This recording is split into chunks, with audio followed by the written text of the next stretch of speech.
thanks everyone for coming, and AJ Bell for setting this up. I got to clarify a couple of things right off the bat. You're probably here for Duke Royalty, and you see Duke Capital.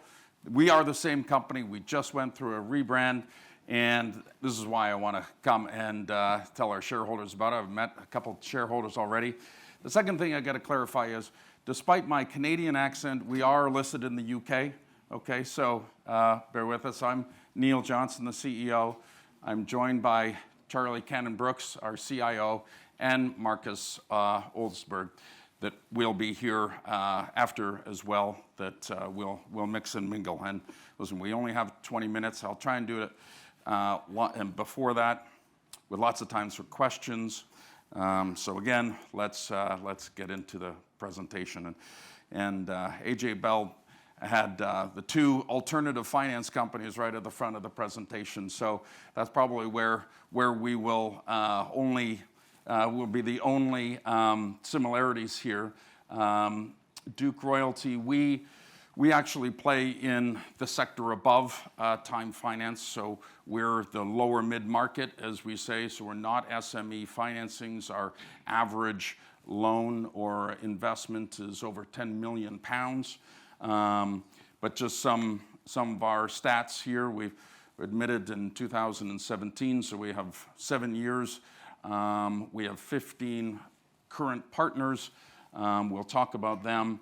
We have £200 million of current capital invested, and most of that is equity. About 70% of that is equity.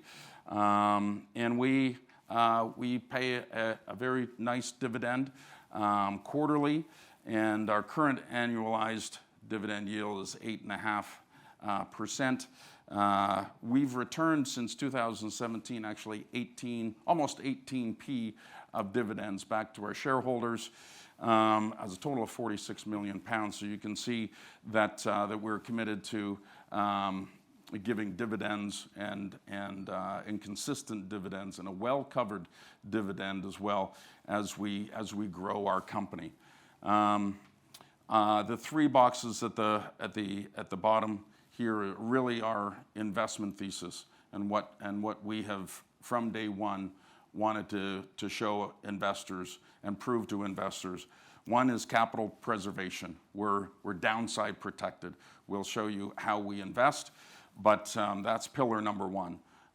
When we first admitted to AIM, we put a dividend on the first quarter, and we certainly have the dividends and the track record of dividends. As well, we want to talk about why we're not just a credit product or a debt provider. We are a hybrid, and we talked about corporate royalties, and some of you might have heard me speak before. Corporate royalties is now hybrid capital. So if just erase your mind from corporate royalties. We're going to talk about hybrid capital here, and I'll tell you why. But the growth in our business will come from the exits, and we have a long-dated corporate mortgage for 30 years, and what we want to invest in are long-standing, profitable private companies that have a need for capital but want to retain the control of their companies. So they're not willing to sell their company, but they need capital. And we'll show you why people would take us over a bank financing, and there's other lenders out there and other ways to have capital, but we have a very unique position in the market. And for business owners, we have a very great proposition for them. To put this into context, this is the rise of private credit. And you can see that when we started, a couple of years before we started, it was only $500 billion globally, which is tripled.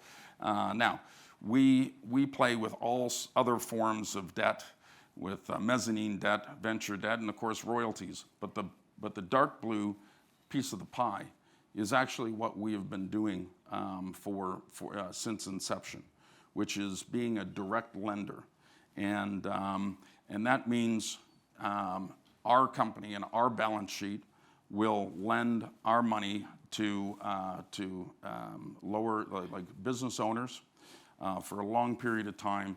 And that means we can be flexible. We can be, have the capital that has similarities between debt and also private equity. And we're long-term partners with our business owners. This slide, and I won't go through that slide, but basically direct lending is a very good form of and has outperformed other forms of debt.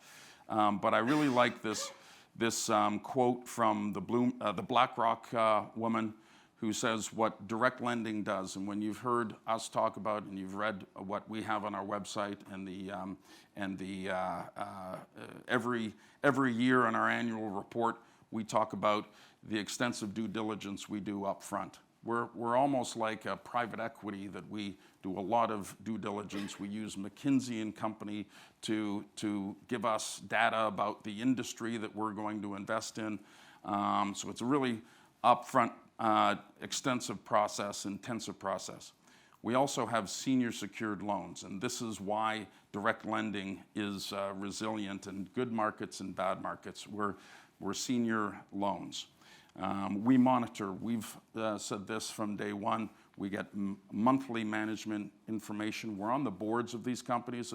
It's really like a partnership, and that is having a strategic partner. We've always called them royalty partners, and that's the way our business owners think about us. So we're really right in the sweet spot of direct lending. And not to belabor the point, but you know, the private credit, you know, lending is only part of our solution. We have a lot of attributes, just like private equity, and so we're never going to have thousands of little loans. We're never going to have give businesses that we give money to that we're not actively involved in. So it is a relationship-based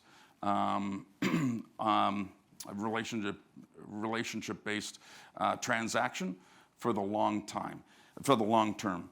Our average loan, as you know, is 5 years or less. You know, you may have amortization through over those 5 years, but it's a short-term loan. Our loans, our corporate mortgage, as we call it, is 30 years. That has not changed, and that's an amortizing 30-year loan, just like your house, and you're paying every month. That's just like paying Duke Royalty. I said it. Duke Capital, sorry. You know, you'll catch me. Duke Capital is amortizing, paid every month, and amortizing. Now, just like your house, you don't have to live in your house for 30 years. When you take out that mortgage, you don't have to take this capital for 30 years. There is, in the hands of the business owner, is the control of when they want to refinance us out. And that is very different from everyone else. You know, first of all, you know, you can pay. You never have to pay back the capital in all one slug. So there's no bullet repayment. You're paying it just like your mortgage over a long period of time, and you can refinance this out in the hands of the business owner, which those are two things that are very unique in the market. And instead of saying a corporate royalty, what we've always done is have two products: a fixed rate 30-year amortizing loan, which is senior secured, which is secured on the assets of the business. And then how we have always got that royalty, that revenue linkage that we cap and collar is through this variable rate preference share. And so that's our credit product. Now, when the business owner wants to buy us back, and this is all negotiated up front, there's no hidden gotchas or anything. We negotiate what we need when, and this is the kind of the private equity part of the equation, we're going to be partners. Now, when you want to buy us out, that's fine. It's in your hands as a business owner. But we're going to want, because you took our capital, we're going to want a return, and our return includes exit fees. It is a little bit of a deterrent, to be honest with you, because we want to be having long-term relationships. So they're locked in for 3 years unless they sell the business. And then after that, there is an exit fee that right now averages 20% of the capital that we took. Now that's because what that represents is really the partnership that we have, and it's in the hands of the business owner, and that is really, instead of taking a majority of their company, we have that, and it's fixed.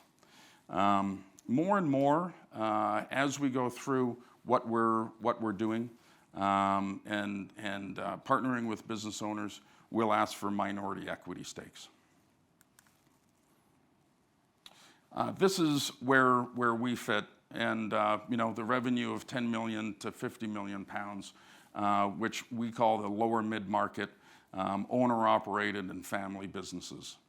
We're not doing venture capital or venture debt, and when they get too big, we probably will be refinanced out because they will sell to a private equity. That's probably, that's the ecosystem of this very, very large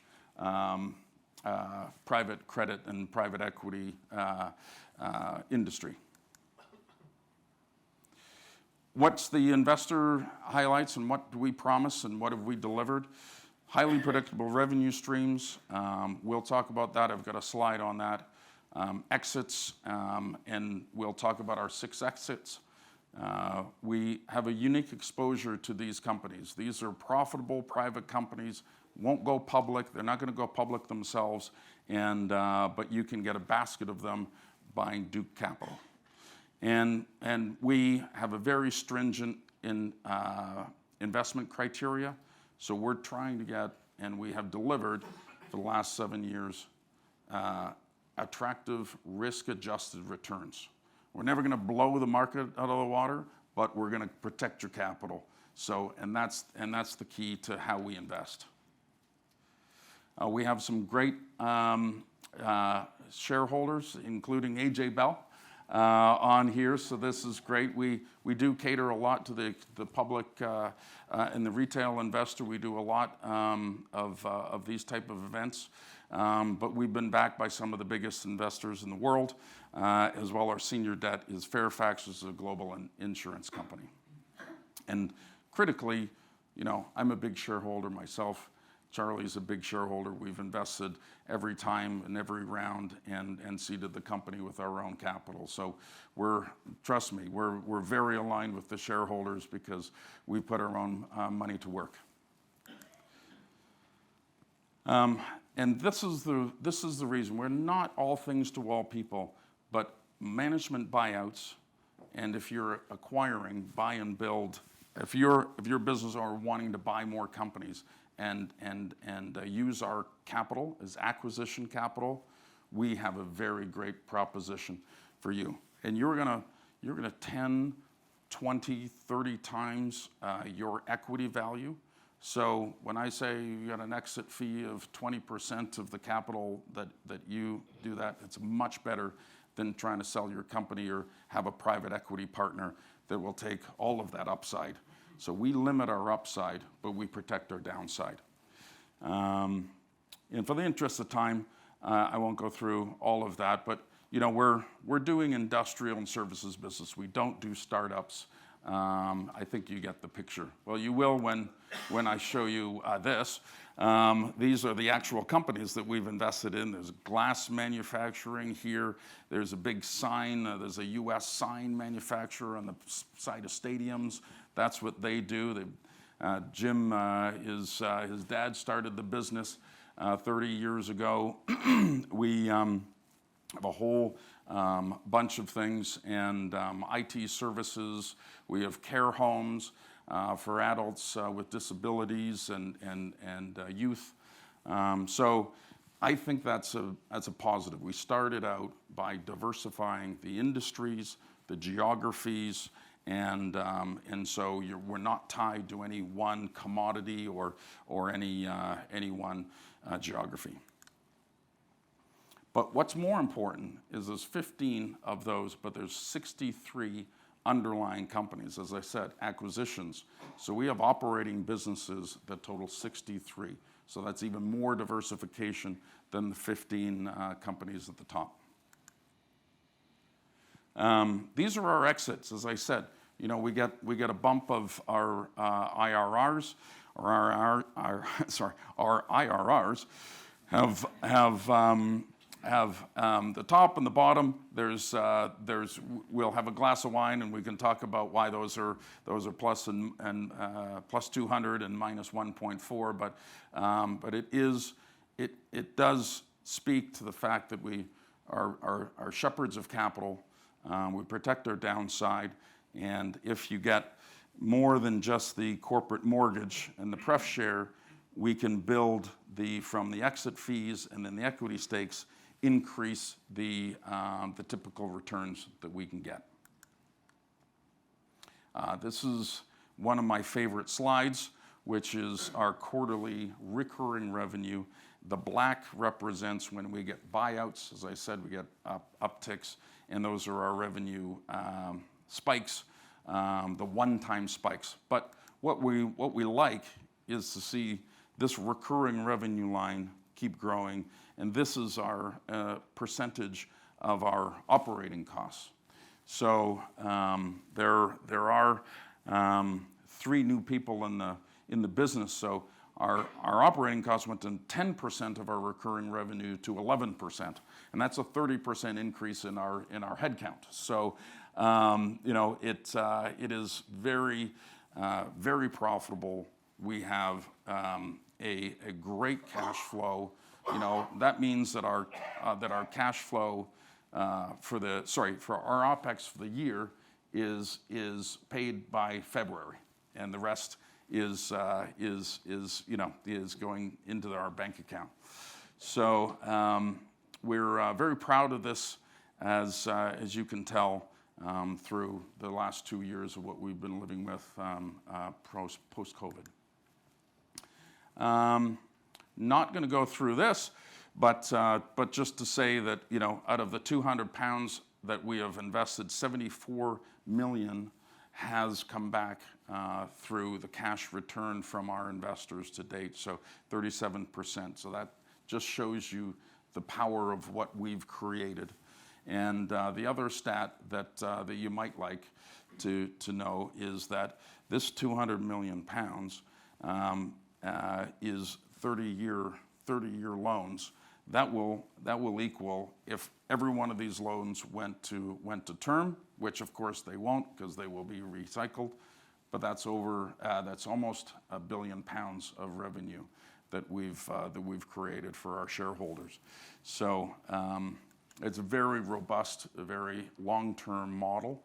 Again, the balance sheet. Just say we've increased the NAV over the years. We have 40 million pounds of exit fees that are contracted, as well as that over that 200 million pounds. And just the last slides, and I've got 3 extra minutes, so this will be good. Everyone talks about origination. Everyone talks about we need deal flow. It's absolutely the lifeblood of our business. Marcus is devoted to origination. So we've actually implemented, and Marcus is leading this, the CRM. So we have 2,000 people that know who Duke Capital is. We touch them and reach out to them on a regular basis in order to get new deals. And our deals, when we get through this, and I'm proud to say that this slide, this process hasn't changed since inception. You know, when we get a deal to analyze internally, we analyze it, but we have an independent investment committee that really is a check and balance. And our investment committee has royalty pioneers on it. Jim Webster is our chairman, a guy who founded a $1 billion private equity firm. So very smart investors, and they challenge us to ensure that we're doing what we say we're going to do. And it's one of those things that, you know, we have to sing for our supper. And then after that, it goes to our board, our PLC board, to also get approval. So I think over the last 7 years, and I appreciate everyone who's a shareholder here and have followed the Duke Royalty story, which is now Duke Capital, to really, you know, grow and expand what we do. But we're not going to change the best part of Duke Royalty. We're not going to change the way we invest and who we invest with, and that partnership with businesses. And we just are recognizing that there is a huge private credit space that we are you know, changing the messaging of our company. So thank you very much. Thank you. That's great, Neil. Thank you very much indeed. Again, if you have a question, please raise your hand and wait for the microphone to come over. No one's going first. Gentleman here, please. Chris, you have the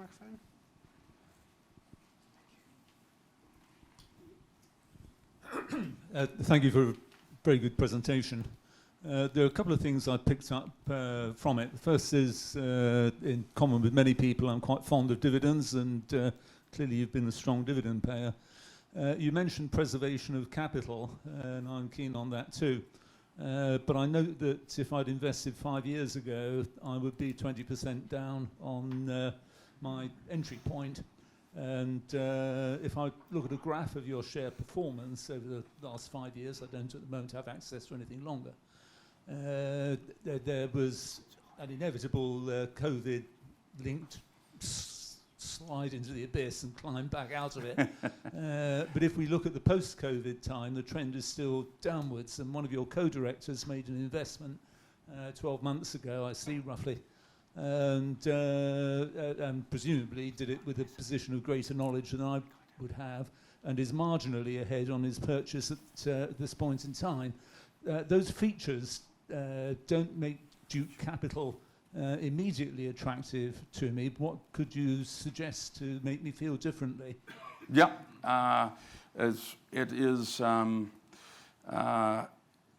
it has to do with the risk-free rate.